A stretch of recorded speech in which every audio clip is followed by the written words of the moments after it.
Welcome student. आज की class में हम एसिम्पटोट्स कैसे फाइंड आउट करते हैं किसी अलजेब्रिक कर्व की, उसके बारे में डिस्कस करेंगे। इससे पहले वाले लेक्चर में हमने एसिम्पटोट क्या होती है, कोऑर्डिनेट एक्सिस के कॉरस्पॉन्डिंग पैरेलल्स एसिम्पटोट क्या होती है, इसके बारे में हमने डिस्कस किया था और कुछ एग्जांपल्स भी आपको बताए थे। आज हम देखेंगे asymptotes of general algebraic curve. Suppose f x y equal to 0 आपके क्या है, कोई कर्व है nth डिग्री का, ठीक है। तो इस कर्व को हम क्या करेंगे, पहले अरेंज कर लेंगे होमोजीनियस टर्म्स में x और y की में, ठीक है। तो इसको मैंने जब अरेंज किया तो इस टाइप से इसको मैंने लिख दिया, ठीक है। ए नॉट एक्स की power n, a one x की power n minus 1y plus a two x की power n minus 2y square plus dot dot this. यहाँ a naught, a one, a two, a n आपके क्या हैं, constants हैं, x और Y आपके variables हैं। ऐसे दूसरी टर्म में क्या है, बी वन एक्स की power n minus 1, b two x की power n minus 2 into y plus dot dot dot this. यहाँ पर ध्यान से देखा, इस टर्म में x की पावर n है, यहाँ पर देखो दोनों x और y की पावर भी n है, क्योंकि x की पावर n माइनस 1 है और y की पावर 1 है। तो दोनों को जब हम सिंप्लीफाई करेंगे तो x और y की पावर आपके पास मिला के n ही रह जाएगी, ठीक है। यानी कि हर एक टर्म में पावर n है। तो ये nth डिग्री का हुआ, उसके बाद ये n माइनस टर्म्स हुआ, ये n minus 2 dot dot dot करके ये आपके कांस्टेंट हो गया, ठीक है। अब देखो इक्वेशन 1 को हम थोड़ा और सिंप्लीफाई कर सकते हैं। तो इसको ऐसे लिख सकते हैं, क्या किया मैंने, इस टर्म से x की पावर n कॉमन ले लिया, ठीक है। इस टर्म से मैंने x की पावर n माइनस 1 कॉमन लिया, इस टर्म से x की पावर n माइनस 2 कॉमन लिया, इससे x कॉमन लिया। तो आपके ये पूरा इस तरीके से रिड्यूस हो गया, यानी कि इक्वेशन 1 अब इक्वेशन 2 में रिड्यूस होगी। अब अगर मैं मान लेता हूँ phi r y upon x क्या है, डिनोट करता है expression of r th degree in y upon x, ठीक है। यानी कि phi suffix r y upon x, ये क्या है आपके आर डिग्री का वाई अपॉन एक्स में एक एक्सप्रेशन है। तो इस पूरी इक्वेशन 2 को हम इस फॉर्म में भी लिख सकते हैं। देखो एक्स की power n into phi n y upon x, x की power n minus 1 phi y upon x, x की power n minus 2 phi n minus 2 y upon x dot dot this, ठीक है।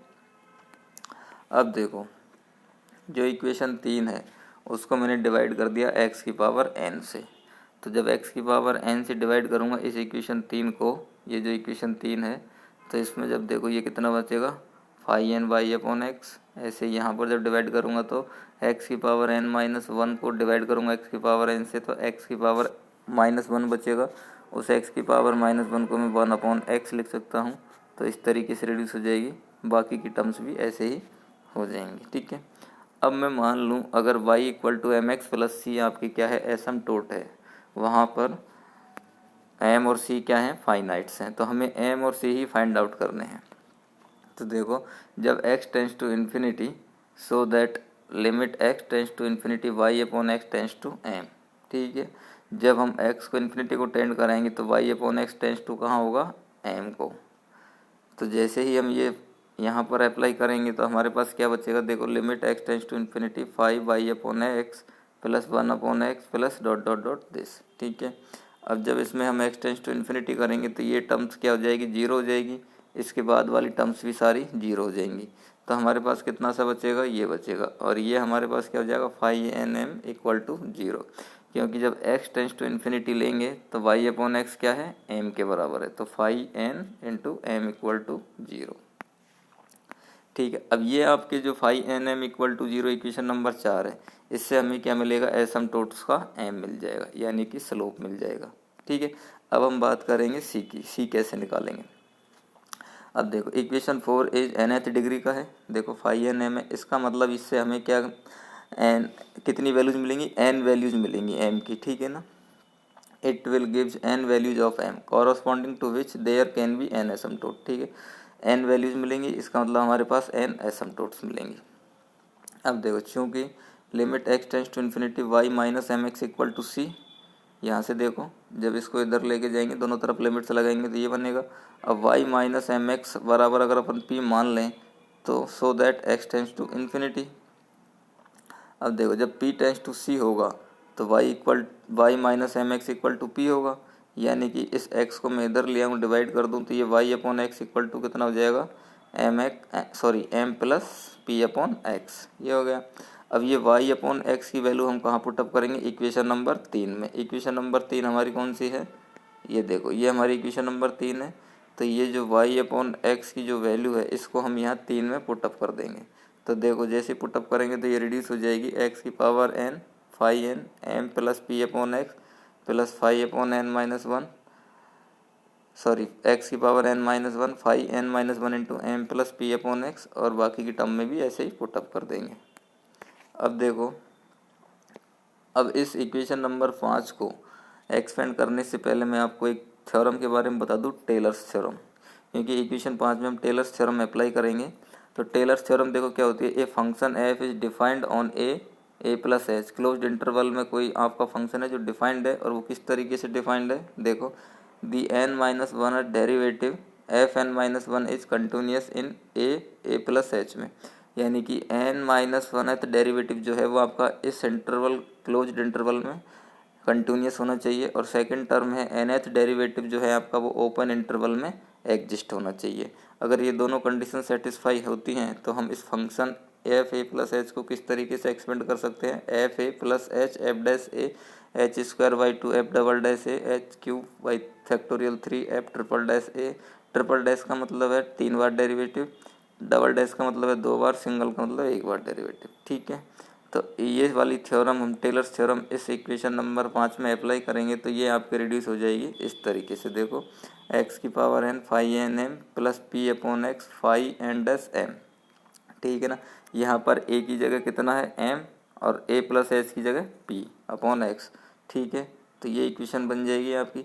ऐसे ही हम दूसरी टर्म में भी अप्लाई करेंगे तो ये बनेगी, थर्ड टर्म में अप्लाई करेंगे तो ये बनेगी, ठीक है। अब देखो इक्वेशन नंबर 4 आपको पता है phi n m equal to क्या थी, 0 थी, ठीक है ना। तो इस फाई एन एम 0 की वैल्यू हम यहाँ पर पुटअप करेंगे इस इक्वेशन में, और जैसे ही इक्वेशन में पुटअप करेंगे तो ये वाली टर्म तो 0 हो जाएगी, ठीक है। अब बचेगी ये वाली टर्म। अब ये वाली टर्म जब ऊपर जाएगी तो ये एक्स की पावर n और ये एक्स की पावर n माइनस वन हो जाएगा, ठीक है। यानी कि एक पावर नीचे है, ऊपर जाएगी तो माइनस की हो जाएगी।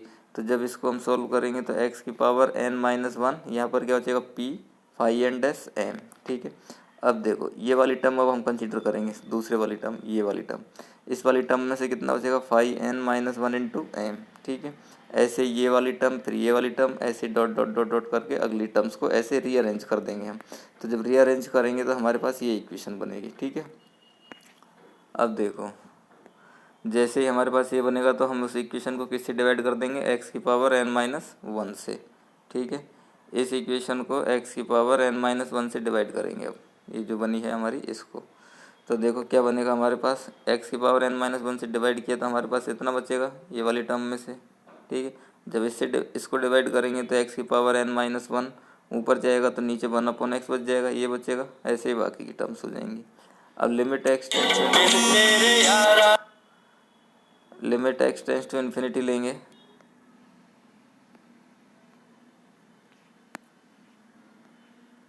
Limit x